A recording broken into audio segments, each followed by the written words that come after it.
A very good evening. Warm welcome to Dan Really Likes Wine, presented by Pick and Pay. Welcome to another week, a week at level 1. We're no longer at level 3, so a few tweaks, still not completely gone from the world of lockdown, but at least it seems, fingers firmly crossed, that South Africa is heading in the right direction and the world is just starting to open up a little. And because of that, in celebration of it, we're opening up the world a little on Dan Really Likes Wine. And in just a moment, I'll be speaking to the coolest wine personality in all of Germany and finding out a bit about some of the world's most fabulous riesling. I'll also be talking bubbles with somebody who has got a fabulous range, one of which has got a very cool link to a team of all-women firefighters. That's coming up just a little later. Before I let you know exactly who's on the show, though, a couple of things. First of all, thanks again to the team at Safari Plains for a fabulous few days up in the bush. If you were watching on Thursday, last week's show, you'll know that we broadcast from the middle of the bush, about 100 feet from a large herd of buffalo at one point. And that was our preview of the South African Wine Tribe. The first edition of 2021 kicks off on Wednesday night. Last chance to get some of those wines from Greg Sherwood at Hanford Wines, and then join myself, join Greg, join Chiara from Brookdale Estate, and the fabulous Andrea Molyneux as we talk through some of their wines for those of you in the UK who have bought them and are ready to join us for the tasting, 7 p.m. UK time on Wednesday. Then to today, this is the only show you can watch straight after this, 6 o'clock over on the Dan Nichols Show on Instagram Live. The commissioner of the Sunshine Tour, their season kicks off this week. Thomas Abt will be joining me. And then 9 o'clock tonight on Two Full Tossers, my cricket show with comedian Alan Committee, we talk to England fast bowler Darren Gough, who not once, not twice, but 3 times won Strictly Come Dancing. Forget his cricket career.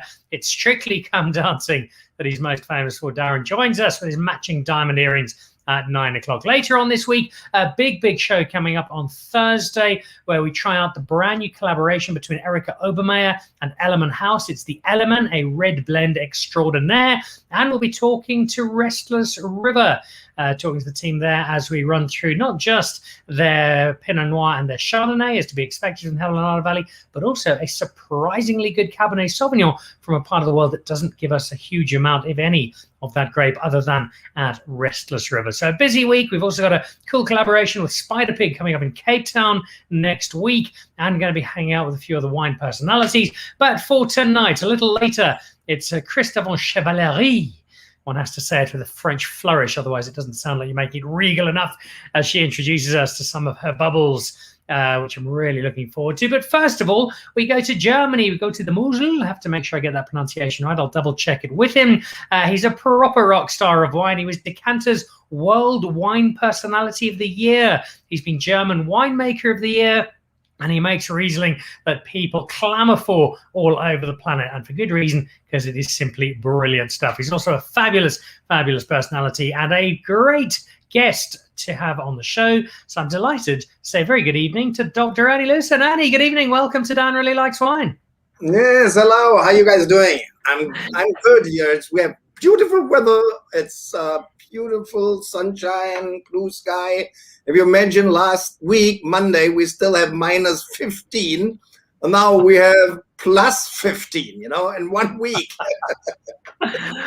Well, good weather and a great winemaker to put smiles on the faces of the Dan Really Like Wine audience. So thank you for joining us. I have to check something first up, Ernie. I had to make a decision. In the end, I went for the diplomatic route because the only item of German clothing that I have in my wardrobe is a Bayern Munich jersey. And I'm not sure if you might have switched off immediately if you'd seen that. Well, the good thing is, I'm not in sports. I keep it like Mr. Churchill, no sports, We love to drink, but I don't do sports. So from that point of view, I'm possibly the only one.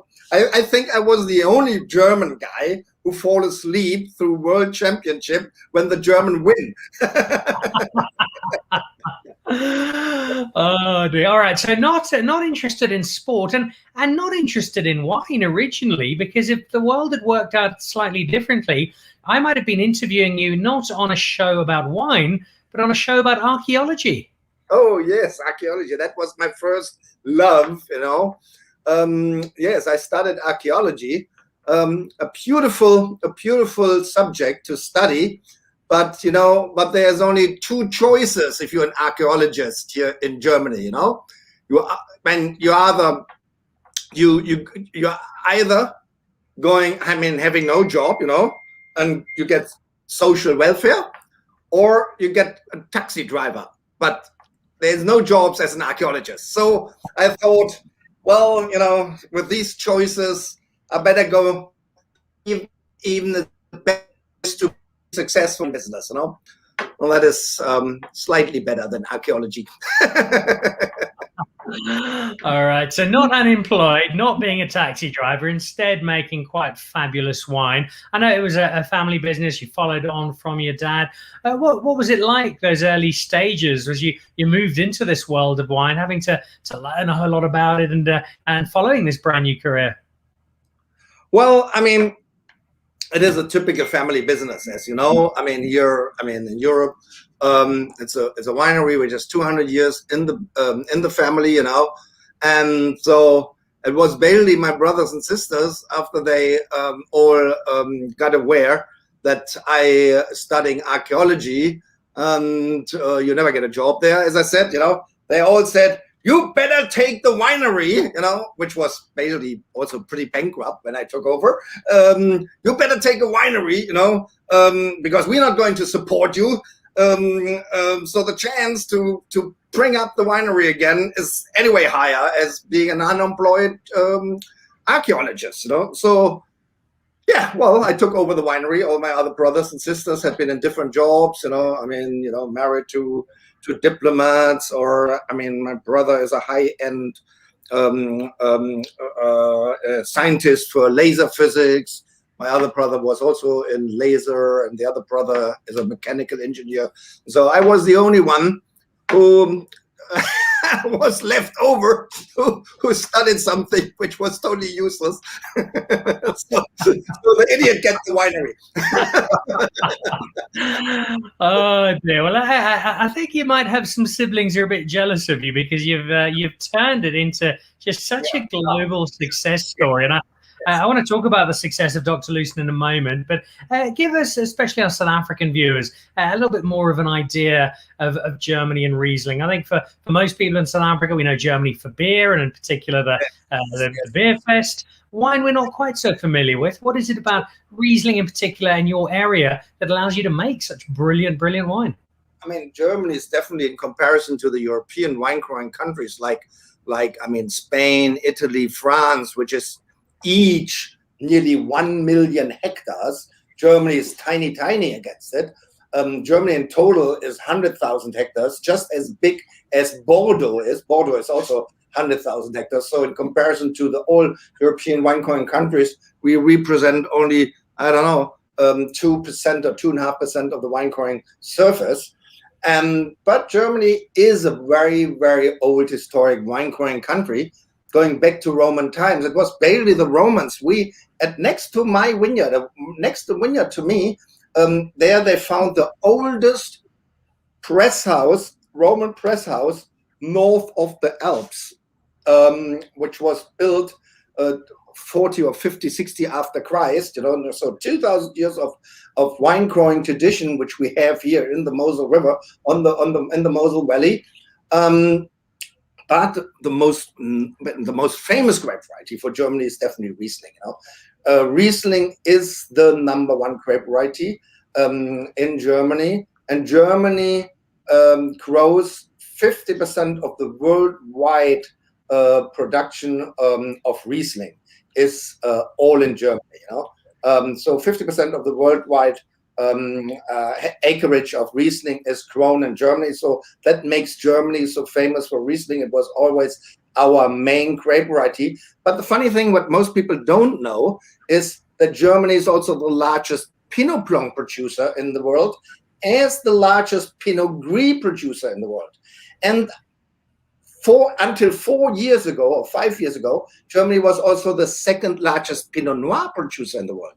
That is something which people don't know. That Germany is as big as, in Riesling, the largest in Pinot Blanc, the largest in Pinot Gris. Everybody thinks it's Italy.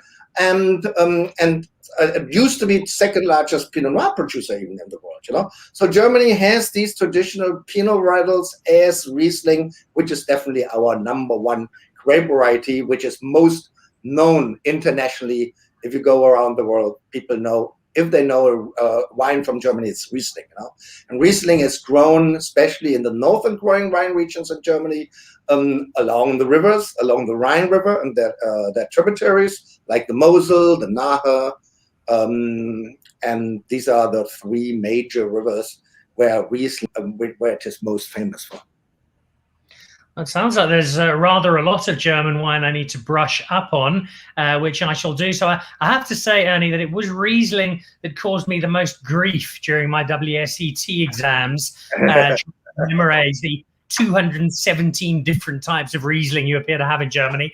But it did mean I had to try quite a few of them, and I did thoroughly enjoy them as a grape, even though it's not something we get a huge amount of in South Africa. And so Germany is what we look to for Riesling. Before we try the couple of yours that we have, and they're sitting at me looking alluring beside me, so I'm very excited to try them. Give us a little bit of an overview of Riesling, what attracts you to the grape, what you think the magic of Riesling is, and what we're looking for in a really good Riesling. Well, Riesling is basically a grape variety which is basically called a cool climate grape. So it needs a more northern growing area. It needs a long ripening time. It needs cooler temperature during the fall, that you extend the hang time, because Riesling creates very late the aroma ripeness, And that's the reason you need a long hang time to get the full aroma ripeness without getting over ripeness sugar by sugars, That makes it a very aromatic grape, It makes it an aromatic grape, which is in our area because of the soil. Typical aroma structure with our young Rieslings are stone fruit aroma like green apple, white peach. If it is a little bit riper, it goes into yellow peach, into apricot. It can be, if it has a little bit of botrytis noverot, it goes into the honeyed aroma. Well, we all know Riesling is a grape variety that might make it so difficult for a lot of consumers, that you can. It's so versatile. You can produce so many different styles. If you have a Pinot Grigio, it's a dry wine. That's it. Or if you have Chardonnay, it's oaked or unoaked, whatever. But with Riesling, you can go for all the way from bone dry, all the way up to noble sweet. You have bone dry wines with lower alcohol, with medium and higher alcohol. You have medium dry Rieslings. You have light and fruity style Rieslings with a little bit of residual sweetness, which is all the way going up to heavier, sweeter style, all the way up to noble sweet, a lot of botrytis, noverot, So from that point of view, if you want to drink a German Riesling, you have to understand a little bit the label and what's written on there, because because on the German label, the whole systematic of what style or what kind of Riesling you will get is basically all in. I know it's difficult to read it, but it's all in the systematic of the label. So if you want a dry wine, or if you want a rather fruitier style wine, but that makes Riesling extremely interesting. But for an average consumer, they're often a little bit frightened if they drink a Riesling from Germany. That, oh my God, what is this? God, all these names on the label and so. And I remember when I was the first time in England with my English importer 30 years ago, he said, "Ernst, how do we poor British people should ever understand a label which says Schloss Beckelheimer Kupfer Gruber Riesling Trocken Bernauslese?" He said, "Oh my God, I never will understand a German label. Can't you produce for me a simple label which we poor British people can understand?" And that is basically the first wine we're going to taste, the Dr. L Riesling. I said, "Nigel, I will create you a label which even you poor British people will understand, the German label." I shortened Dr. Losen to Dr. L, put the vintage on it, and said Riesling.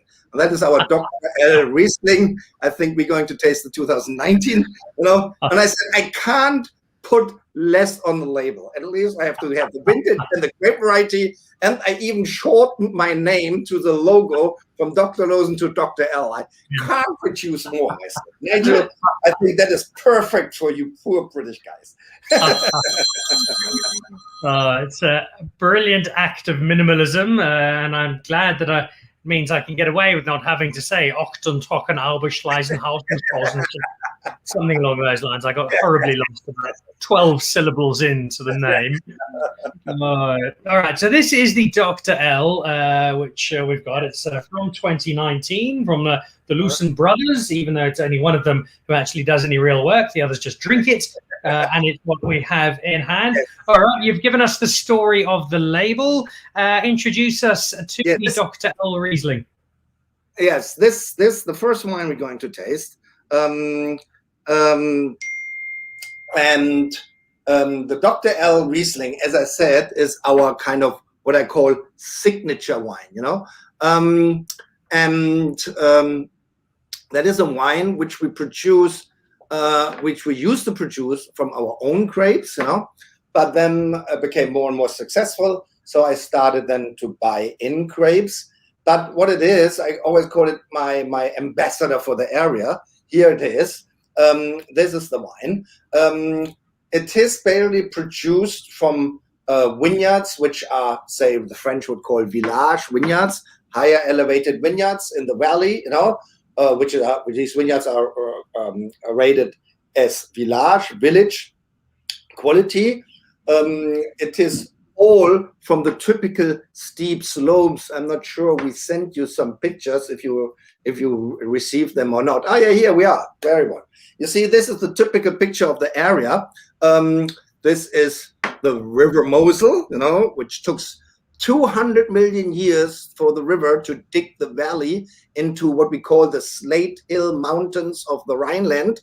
200 million years it takes the river to create this valley. And it is along the south, southwest, southeast facing slopes, as you see them here. Here we grow Riesling, you know. And it is all about, because the Mosel is pretty far north, and it is basically the microclimate which this valley creates, gives us the climate that we are able to grow Riesling at all there, or grapes at all there. Because if you go to the mountains, you see there's only forest. In these mountains, it's far too cold to grow Riesling. We are happy if we get the potatoes ripe up there. But in these valleys, you know, they create a certain microclimate. And you just saw this map there. This old map there is from 1868. And this map, which you just saw, this map, yes, this is basically one of the oldest vineyard classification map from 1868, even nearly 50 years older than the Burgundy map. And that shows you where all the top vineyards are. All the dark brown spots you see here, this is what the French in Burgundy would call Grand Cru. The medium brown spots is what the French would call Premier Cru, and the pale brown spots are all the village. And Dr. L is barely from all these village vineyards, which we see here. It is from 100% from these steep slopes, which we saw beforehand in this picture. And it is 100% from the slate soil, which is a typical soil here in our area. It's 100, and that makes basically this kind of finesse and this raciness and this kind of, you know, slightly spritziness to the wine. Very refreshing, very pure, very delightful wine with lots of, you know, a grip from the acidity, a little bit of residual sweetness to balance out the acidity, to make it light, refreshing, you know, summer drinking wine. And this is basically, that is the reason that I always say this is my ambassador. If somebody wants to drink a very typical Riesling, and we put a lot of effort, because I always say in an entry-level wine, you have to put even more effort as into your Grand Crus. Sure, we put all efforts into Grand Cru, but you have to be more, you know, you have to put even more effort into an entry-level wine, because this is something, you know, if somebody says, oh, you know, I never had a Riesling from the Mosel, or I never had a Bordeaux, nobody starts to buying a Mouton Rothschild for $800, you know, they go for Mouton Cadet. But if this wine, which he has the first time in his life, this wine has to convince you, Therefore, we put a lot of effort into our Dr. L to make a very typical Riesling from the Mosel. And what's typical for our area are the steep slopes, the very steep slopes, south facing, southwest, and southeast facing. It's this wine comes 100% from the steep slopes, the typical slopes. It comes 100% from the slate soil, which we have, this stony, rich slate soil. I mean, you see only stones covering these vineyards. And it is 100% Riesling. And it is produced in the traditional style, in this case, with a little bit of fruitiness, a little bit of residual sweetness to balance out, because Riesling is a grape variety with high acidity, to balance out this high acidity that makes this kind of beautiful fruit-driven wine with 8.5 alcohol, beautiful. This is a typical wine. You can sip it on your own. You can drink it with great Asian dishes. If you love Asian dishes with a little bit of spiciness, saltiness, or whatever, beautiful wine with that. So it's a delightful wine, just the bottle, in the ice bucket, 4 o'clock in the afternoon, Saturday, you receive guests for your barbecue. You open the bottle, and down the hatch. Which you can do in particular because not only is it just such a great example of Riesling, especially as you say, for those who are just learning about the varietal, but it also, in this case, is just 8.5% alcohol. And I think it was your grandfather, Ernie, who sparked a wonderful tradition of a daily glass of Riesling. He always had, the next wine we will go taste later, he always had every afternoon because he has this huge library, 10,000 books, where I found a lot of interesting old books about winemaking as it was done 200 years ago. And he was going every day at 4 o'clock in the afternoon after his afternoon nap, I always say, how you see success in the wine business, if you can afford an afternoon nap, So after his afternoon nap, he had been going to his library. Then he had been studying from 4 o'clock in the afternoon to 6:30 until grandma rang the bell for dinner. When he had been going to his library, he always opened every day at 4 o'clock in the afternoon. He opened a bottle of Cabernet, which was also around 8% alcohol, a wine, but that was the old generation that never drank Riesling when it was not minimum 15 to 20 years old. They drink Riesling from the Mosel like clarets, They had to be 15, 20 years old. So he drank always an old Cabernet every day in the afternoon, 4 o'clock. That, like as I said, like the English have their afternoon tea at 4 o'clock with a little bit of milk. He had his Riesling Cabernet, 15, 20 years old, as his, that was his afternoon tea. Without milk, by the way. Your grandfather is a very wise man, and I think I'll take his tradition over an English cup of tea any Much day. Sophisticated.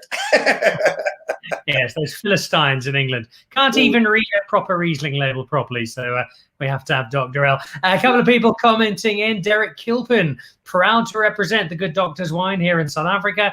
Ernie has committed to visiting South Africa when the COVID monster eventually starts subsiding. Lunch at the Nickel household, some Greek cuisine with some razor sauce from Germany. I think we can work that out. My wife is Greek, which is why Derek's referring to that. So it is a wonderful market. You can't believe how much Riesling we sell in Greece. Unbelievable. Unbelievable. Well, I can pick with seafood and a beautiful view from the islands. Yes, I can see Dr. Lucen flowing out the bottle. Also, Reginald Peckler watching from Cheetah Plains up in the Kruger National Park. Riesling is actually a very intimidating variety if you're not acquainted with it, especially the long German pronunciation styles like Predikat and Cabernet. They're much longer ones than that, Reginald. Once you know, very interesting. Thanks, Reggie. Appreciate you watching as always. He mentions the Cabernet, so let's go on to the Cabernet. It's the second of the Rieslings that we have. Introduce us to wine number 2, Dr. Lucen. So now we're coming to is it the Cabernet or Spätlese? What we have? What we're going to drink? The Spätlese, yeah. There we go. The Riesling Cabernet. It's Cabernet, yeah, because this is the one, because the photo was wrong. That confused me. So, but here we have the right bottle. Gewürzgarten Riesling Cabinet. And here we already coming to these long names of what you can find on German labels. But there's a very simple systematic behind it, because first, I mean, you always have the producer on it. In this case, Dr. Losen on the label, Then you have the vintage. Every label has the vintage. And then we have the vineyard name. The vineyard name on the label is basically two things. First, the first name is the village, In this case, Erzig is the village, a little bit difficult to spell. Erzig is the village, and Erziger, E-R at the end, means from Erzig. Like New York, New Yorker. A New Yorker is from New York. Erziger is from the village of Erzig, So it tells you the village at least. And that is always, even that if you can't spell it or you don't understand it, but you can always say, this is the village where the wine comes from. And the second name, Erzig, is the name of the vineyard. In this case, it is a Grand Cru rated vineyard, first growth rated vineyard. And Würzgarten means, like, Gewürz, Traminer, for example, Gewürz means spice. It's spices. And Würzgarten means spice garden vineyard, And so it is the spice garden vineyard from the village of Erzig, So you already have the name. Then there's the grape variety on it. The grape variety is Riesling on the label. So Erzig, Würzgarten, Riesling. Riesling is the grape variety. And then we have a predicate on the label. Predicate means it's a quality step, the quality level of the wine. And cabinet is basically the first step of the quality in our what we call predicate system. We always have been believing in Germany that we don't, if the ripeness is not enough, we don't want to chaptalize. In France, you're allowed to chaptalize every wine if it is not ripe enough. But in Germany, we always had this idea: a wine which is not chaptalized is a better wine as a wine which is chaptalized. And so this predicate system started. If a wine, we already produce a wine, if it is harvested already with 9.5 potential alcohol sugar ripeness, we think we can already do a wine on its own. It's enough alcohol, it's enough ripeness, especially if you have a long hang time, to produce a nice, entry-level, nice, fruity style of wine.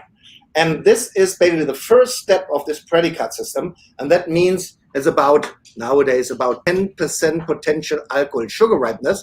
If we reach 10% potential alcohol sugar ripeness, we start picking. And this first pick, which is around 10% potential alcohol sugar ripeness, this is what we call cabinet. But this is pretty, but in this kind of ripeness, we still have a high acidity. So this kind of wines, it's very difficult to produce them as dry wines because the acidity is still high. So it would be a little bit astringent, as a dry wine. Here, this is a traditional classic wine with some residual sweetness because there's high acidity. We balance out with some residual sweetness by stopping the fermentation. And that makes this kind of wonderful, fruity, driven wine, light and refreshing and ageable, These because of the low pH and the high acidity. Oh my God, these wines can age. That's the reason that my grandfather and my grandfather, they drank it only 15 years and 20 years old, My oldest cabinet I ever had was a 1938 cabinet, And I tell you, it was still beautiful. Matured, sure, but still beautiful. And so this is, I think, 2019, Erziger Würzgarten Riesling Cabinet, triple cabinet, but you see it's lively, fruity, slightly spritzy. It has this kind of green stone fruit aroma, like a little bit apple, white peach, this kind of stuff, very, very nice, very refreshing, also nice with all kind of, spicy cuisine, or I like it also because it's not too sweet like a Sauterne. It's also beautiful if you like foie gras, foie gras. It's because here you have also the acidity, the light alcohol, the sweetness, which is more refreshing. It's more like biting into a fresh green apple, as that that you would call this wine sweet, and that makes it very nice. It gives this foie gras more a lightness, because foie gras is fat, it's meat butter, meat butter, and if you have on top of it a Sauterne, which is 14.5 alcohol, 40% alcohol, very sweet, no acidity, it makes it a very rich dish, but a cabinet with a foie gras makes the foie gras very light and elegant. It gives it a nice elegance, it doesn't make it so heavy, the dish, so beautiful wine for example, if you like anything like that, otherwise, anything spicy fish or whatever, that works very well too, or something with very creamy, beurre blanc with a lot of butter and creamy, and so slightly sweetish, scallops, which has also Swedish taste, or lobster Swedish taste with a beurre blanc, that is also nice with that, You've given me a long list of food to pair this with. What I'm going to try and pair it with, though, is something you haven't suggested at all, Ernie. I'm going to be pairing the cabinet after the show with the rest of the Dr. L. So that will be my pairing for the remainder of this evening. Ernie, before we let you go, it's been an absolute delight having you on the show, and we must have you on again soon because I have much to still learn about Riesling. And I promise that when I have you back on the show, I will be able to pronounce properly Truben, Auberlichen, Schauberluschen, Augenbayern, or Schloss Böckelheimer, Kupfergrube, Riesling, Trocken, Beerenauslese. Exactly what I said. Clearly, your signal's not very good. But I will leave you with an invitation, as per Derek. When you do get over to South Africa, we'd love to have you around. We'll take you to the Dr. Relax Wine Cellar, and be great to spend some more time with you. And look forward to having you back on the show again soon as well. Thank you. Thanks for inviting me. Thank you very much. Great pleasure. There we go. Dr. Ernie Loosen, the world famous king of Riesling. This man can't walk down the streets of wine country in America without being mobbed. And you can see why. A terrific personality, making some terrific wine. Both of them just a touch sweeter, but nothing overwhelming. They've both got a lightness to them, a little hint of effervescence to that second cabinet, and just 8.5 and 9% alcohol respectively add to that lightness. And I think that Ernie's grandfather, 4 o'clock and a bottle of cabinet every day, this is a German tradition I can definitely get in step with. So a big thank you to Dr. Ernie Loosen, to the team at Great Domains for setting that up. It is our first foray into Germany. So there we go. Big thank you to Dr. Ernie. Right, with Dr. Ernie on his way, time to move a little closer to home. And the Swartland, Huis van Chevallerie. I'm not sure if you're supposed to say it with that Gallic flourish, but I shall employ it until told to do otherwise. Krista van Chevallerie is our second guest. Very good evening, Krista. Welcome to Dan Really Likes Wine. Hi, Dan. Hi, hello. You're saying it perfectly. Am I? Do I go with the de la Chevallerie? Does it need to have that sort of allo French flourish? You couldn't have it better, and we're actually German, so yeah, that's where the fun comes in. Brilliant. So are you a Riesling fan yourself then? I started everything I know about wine in Germany. I studied in Geisenheim, and I definitely know Dr. Lawson's wines through some of his friends better than himself. I never got to meet him personally. Had some tastings, and a close by neighbor, in the Mosel, neighbors are like the ones in Swartland. Nick Weiss used to go to varsity with me. So yes, got some really good old Mosel friends. and as I said, my journey into wine started with Riesling. I know we've got some bubbles, and we're going to climb into those in just a moment. Have you made any Riesling yourself? Is it something that might be on the horizon? Made a Riesling bubbly, but I'll never make a Riesling in South Africa. I do like everything coming from Europe. Sometimes you mustn't do everything everywhere in the world. But I love to make it there with somebody. That's what I do, yes. All right. Well, you have got two wines that are distinctly South African, given the grapes they draw from, and they might not be the grapes people are expecting when I've told them that we're doing bubbles, because we tend to think within a rather narrow channel when it comes to what we turn into Cab Classique. You've done something completely different. But before we jump into them, and a very cool story about firefighters, just give us a little bit of background. You obviously got that German background, but the Huis van Chevallerie. Give us a little bit of the history. Well, yeah, I'm almost going to say it all started with me. Wow. Tried to call it domain, and they told me we're not registered. So that's where the Huis comes from. Originally from the Paardenburg, a family farm bought by my father in 1958 and farmed by the family until 2019. We sold it off to a really cool family who is going to take everything we did a bit further. And this is pretty much where the roots of the Huis van Chevallerie started. 20 hectares odd Chenin and 1 naughty hectare of Pinotage. What to do with those? So instead of making wine, we opted for making bubbly. The whole idea actually structured around the Chenin Blanc.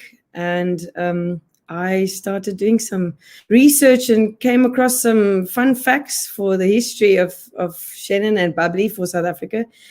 And looked at it that in 1971, the first Kaapse Funkel was actually made from Chenin Blanc and not from Chardonnay. And that already started intriguing my mind. And the next moment, we created a Chenin Blanc Cap Classique called Filia. So this is pretty much her. This is pretty much her. And first vintage in 2011. And yes, I briefly mentioned we are from German descent, and I did, after matric in Paul Girls High, leave to go to Germany and did my apprenticeship here in Weinsberg, which is a research center in the south, a little bit like Elsenburg, a little bit more technical, and got to know all things wine and Riesling for everything, how do you say, other than work. Riesling was the classic at night tastings and pairings, and I was allowed to serve wine, and that's how the story started. And then I, a year later, enrolled in Geisenheim and finished off my degree in 1999. And since then, been making wine in South Africa on different estates before in 2011 started making the Huis van Chevallerie wines, and then also pretty much committed to farming the vineyards into the old vine status. We're proud to say that we also made the first Nivedam Chenin Blanc that was the first certified heritage wine for the Old Vine Project. So with all those scenarios intact, we then ventured also on a little bit more Pinotage. So in the meantime, we don't only focus on bubbly, but definitely focus on a wider range of what can one do with Chenin and what can one do with Pinotage. But it's mainly focused around the bubbly. And it's obviously very much fun telling everybody that in South Africa, one can definitely make bubbly from Chenin Blanc and Pinotage, if that answers the first questions. It does indeed. It makes for a fabulous, fabulous story. I have to warn you, though, that you have quite a dangerous product, because while you were giving me the potted history of Krista, I removed the cage, and before I had a chance to get to the cork exploded. That's basically, I don't know if you can see, it's down to there. That's how much you wrapped up the top of the bottle. So my cellar and my trousers are drenched in Cap Classique. I'm notorious for effervescence. Yes, I've certainly got plenty of it, which makes the hint of effervescence in that Cabinet Riesling of Dr. Luzen's a nice segue into this. So your Brut Rosé, before we get into the wine itself, tell me a story about firefighters and the Juliet crew, because this is wonderful. Oh, yeah. You see, in winemaking, or at least in the bigger picture of farming and environmental and nature and conservation, you come across a lot of issues, a lot of, how do you say, things you can get involved in. And it was pretty much after selling the farm, one has a little, I'm not going to say more time, but there's different priorities and different things that take up your time. And I've always been wanting to give back, and if you are in a position to do so, what to do and how does that make sense. And I have got a very good friend, Tessa, who said to me, listen, you're a woman, you're in agriculture, you're a woman winemaker. I know about a woman firefighting team. And it all made sense, because at the end of the day, in in farming, or at least in old vines, and where these are located in those pristine sites, also like Dr. Lawson, I mean, you always have nature creeping about around. So especially in the Paardeberg, in the Kasteelberg, where I get my grapes from now, there's always a stroke of fynbos. I mean, I live literally on the doorstep of a mountain that burnt down 2 years ago. Those are issues that we can also see in the last week. I mean, the last 7 days, the fire started in the Overberg and it crawled its way all the way to the Jonkershoek, and they're still busy.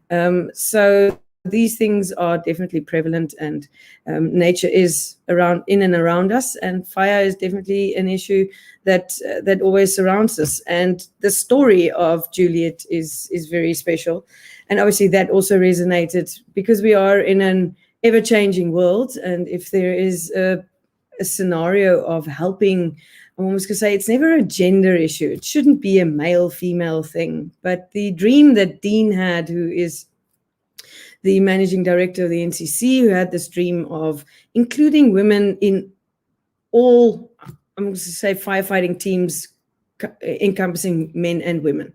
And that is the issue, to get them to be enrolled in a firefighting team and not as such be actually an all-women's team. It is just how to start this project and how to get them. And Kylie, who is the superintendent that is in charge of the Juliet crew, definitely does an absolutely amazing job in the way she had to go about getting this team together in 12 months with COVID literally striking them to its core, without a base, without a lot of things that they need to go about doing their firefighting job as such, because they are a paid for crew, or supposedly they need funding, and this is where we got in.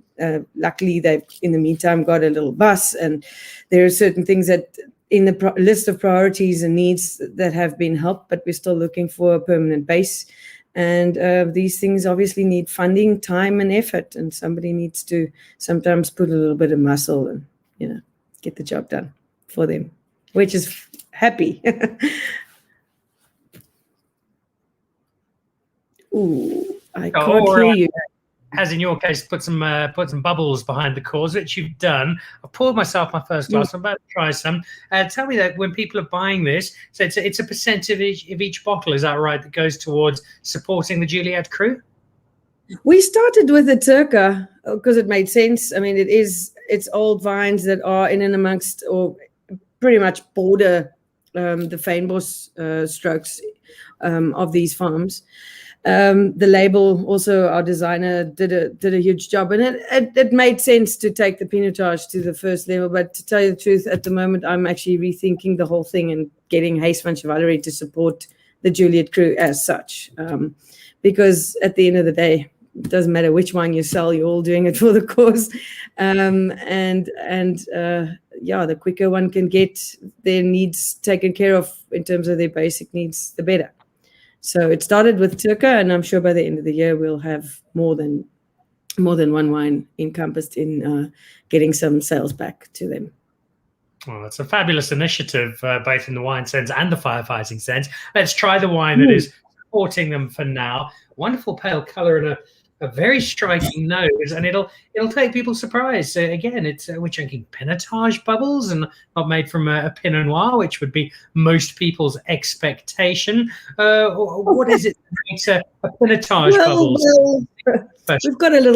We've got a little tip for you. There's only so much Pinot Noir in the country. No. So as I said, we had this 1 hectare of pinotage crept its way onto the farm. And it's always pinotage, let's put it straight, 15 years ago or 12 years ago, didn't necessarily have a really good track record, and it still is a little bit the bastard son. Nobody wants to talk about that nephew in the family, but it's there. And I tell you the truth, I think we should have been way more prouder about pinotage than we have been. We've always, I think, maybe lately a little bit, always struck the egos and stroked them and told the winemakers how great they make this pinotage. But whereas in actual fact, we should have flown the flag of pinotage a little bit louder and prouder. We are now, but If you look at the history, it took us a while to get there. And this is the reason. I mean, there's so many. Take Delheim, for instance, with their rosé. Pinotage has always been proven to make really, really good rosés in terms of still rosés. So if you make a still rosé, why not make a bubbly? But I must also say it came off the back end of the Filia, which was site-specific to a certain extent. I get lovely low pHs, lovely high acidities, natural, out of those decomposed granite soils in Paardeberg.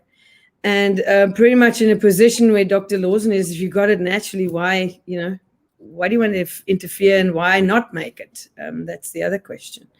And if you can do so in a natural process, you can encompass everything you need, maybe apply your knowledge a bit better because it is a bit tricky. We do tend to lose a lot of acidity through the malolactic fermentation, but we can't stop it. At least I don't want to. At some point, it's sometimes not throwing away the book that you were taught from, but it is using the facts more to your advantage.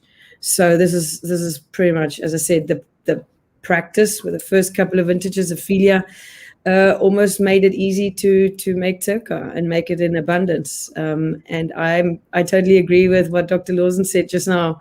You put way more effort into your starter upper than you do in your older, sort of more serious characteristical, either be it bubblies or be it wines. I put a lot of effort in testing the Turca and putting it to the test and putting it through its ropes than I do with the Filia. It's a fascinating result. It's certainly not sweet. It's very dry. It's got some nice citrus peel to it, and it's just so different. And I love discovering stuff that strays a little from the beaten track and comes up with something that's original and inspiring. And the amount of Pinotage rosé we've had on this show and absolutely loved speaks exactly to your philosophy behind giving us this. So you've produced something that's unique and fascinating. You've used Pinotage to do that. You've also used Chenin Blanc, and I can almost see Ina Smith jumping up and down at her laptop cheering, and Ken Forrest screaming. I mean, if Ken Forrester had his way, he'd make Cabernet Sauvignon out of Chenin Blanc, such is his obsession thereof. This is your other bubbles. Tell us a little bit about this one. And I know you mentioned earlier Simonsic and that very first Classica there 50 years ago, part of the inspiration. But give us the full story behind your Filia. So the Filia was pretty much, as I said, the equivalent of not just the thought, but selling grapes to top producers. And all of the working for the companies, I'm always going to say having a day job, farming on weekends and holidays and night times, and then trying to figure out what you're going to do. Because everybody said, oh, come on, make your own wine, make your own wine. And I did have which winemaker doesn't dream of making their own thing and putting a name on a label and putting yourself out there. And it wasn't necessarily to do something as much different, but it was the question of why aren't we doing what we've got in front of our noses? And I pretty much picked the oldest block on the farm, nurtured it through all my basic knowledge in the first year, which is the first vintage was 2011, and the current year drinking, which we bootlegged. Oops, not allowed to say. And there's not much of left, and the next vintages coming are pretty awesome as well. But yeah, the Chenin, how must I say it? You go to the vineyard, you test. I always like to be in the vineyards in the first week of Jan. I do get laughed at in the laboratories wanting to know where my pHs are and what's going on, but it's a kind of backing up what you actually already know. And a friend of mine always said, you've got an advantage, you're sleeping in the vineyards. I never knew what he meant. Now that I don't have the farm anymore, I really do. You do kind of like tend to wake up with the sun and go to bed with the sun and know how the rhythm of the farm works. And then once you do actually know how your vineyard reacts to what you did, and I mean, it took us since Rusa got around the dining room table, convinced us to go on with what we were doing. it took the vineyard about 5 to 7 years to adapt. And once it did, this was pretty much 2011, 2012. And you've got the 2015 in the bottle, which was my first attempt at 30 months on the lees, which wasn't normal. I used to do about 14 to 18 months. And 2015 was such a lovely vintage that I could push the envelope. And there's nothing added. It was a natural ferment on the get-go. A whole bunch press, settling. I don't know. It's pretty much, I'm not going to say leaving it alone, but sort of it is. It develops quite nicely. We keep our tabs on it, keep it cold, keep it settled in, or keep it fermenting in a tank and leaving it in that tank to do its mellow on the lees for 10, 11 months, depending when we do the bottling.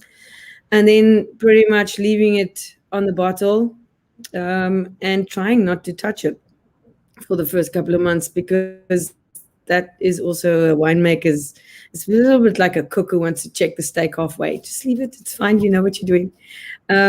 But then after 6 months, starting to taste and see where you're going to go with it, because that is one of the things that this perfect job making bubbly has got to do. You always have to predict the future, and every 6 months predict it again. And the most interesting thing with Filia is once we release it, you could literally change tasting notes every 3 months. I mean, I can talk to you now and you would ask me in 4 months again and it would have changed again, which is the great thing when you've got something that just stays and lingers and lingers and lingers. And I think what I'm most proud about is the fine mousse that doesn't, literally the effervescence doesn't go away. And that is the nicest thing. Even if you decant it for a very serious main course, I've had people who don't even want to order that famous Cabernet from a certain corner in a restaurant, even if you open the floor and your credit card goes a little bit, yay. But no, it's really lovely, and it pairs well with starter, mains, and Loirs and Ina. Who is watching there? Nina Smith. Cheers to Krista and her wonderful supportive drink. Shannon. We're so happy to receive a bottle of the first vintage of Filia, the 2011 last week. It doesn't take more than a mouthful to appreciate the dexterity of Shannon Blanc and what it offers you in terms of creating something with bubbles. And you've done a magnificent job here, and that extra time I think is well worth the investment. Before we let you get back to the art of creating more bubbly magic and everything else you do, what is on the horizon? What can we expect to come from the Huis van Chevallerie in the next few years? Well, there's been a couple of changes. We've had to obviously try and test a couple of new vineyards, and we're proud to say that nobody needs to be scared. Filia is going nowhere. Circa isn't going anywhere either. We've, in the meantime, actually added a hummingbird. I just can't send you things that are sold out and everybody wants and nobody's going to get, which is a little kava, South African, how do you say, my South African version of kava, or interpreting kava. And people tend to like that too. And we're definitely hoping to make more and more of that. And then we've got a little range of wines in the meantime, because to secure the vineyards, you sometimes have too many grapes. And I kid you not, every small boutique handcraft bubbly producer will let you know that the interim storage of bubbly and waiting for it is not a fun cash flow scenario. So we've created a little bit of a twinge and a test on Chenin. So we're doing a serious Chenin, which is the Nivedam, but now is going to change name after we've sold the farm. And also it's going to change vineyards, and we're very excited about these new vineyards. There are 2 or 3 we're working with, and excited also about the new farmers and the way they do things, which is pretty much how I was taught, or what we were doing on Nivedam. Not necessarily exactly the same, but in the same direction. All natural. We're doing a nice little blend because the Viura Chenin needs a Verdelho and gets Springos. And then we have all the Pinotage in various shapes and forms. There's a rosé still wine as well called the Klein Bakwer.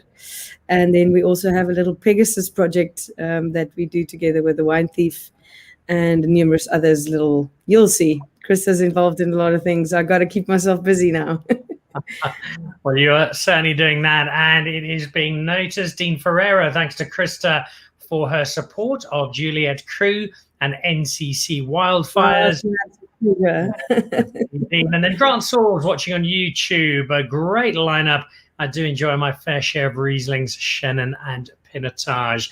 Krista, thank you so much. Well done on a great initiative with the Juliet Crew. May they go from strength to strength, which I'm sure they will with your support. And can't wait to see the new adventures. Seems to be plenty coming out of the Huis van Chevallerie, and I shall be watching with great excitement.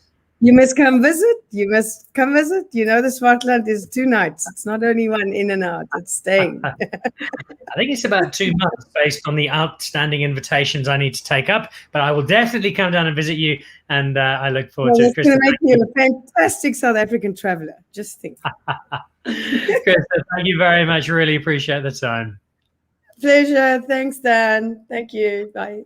There we go. Krista van Chevallerie. Oh, I just love saying it. It rolls off the tongue, doesn't it? That wraps us up for this week on Dan Really Likes Wine. Huge thank you to Krista and a massive thank you to Dr. Ernie Lawson from the Mosel and his Rieslings. Give us an introduction to the wine and in particular a couple of his. Leaves me just to remind you to make sure you're part of the Pick and Pay Wine Club. Absolutely free of charge. Simply send your smart shopper number to 36775. Remember, you get 3 times the smart shopper points on every bottle of wine or box of wine or case of wine or can of wine you buy. 20% off 10 great wines each month. And you also get 25% off a particular case, 25% off a Magnum, and there's some great events and competitions as well, including a cool one this month with Durbanville Hills. And I'll be chatting to somebody from Durbanville Hills about that in the next week or 2. Right, I'm off to jump onto Instagram Live at the Dan Nichols Show to catch up with Thomas Abt, the Commissioner of the Sunshine Tour, and then at 9 o'clock tonight with Alan Committee, it's 2 Full Tossers, our very serious cricket show, chatting to Darren Gough, the England fast bowler. That's at 9 o'clock tonight on our Facebook pages and YouTube channels. Thanks for joining us. Remember, on Thursday, it's Restless River, and it's the brand new Erica Obermeyer collaboration with Element House. Cannot wait. See you then. Have a great week. Thanks for watching. Goodbye.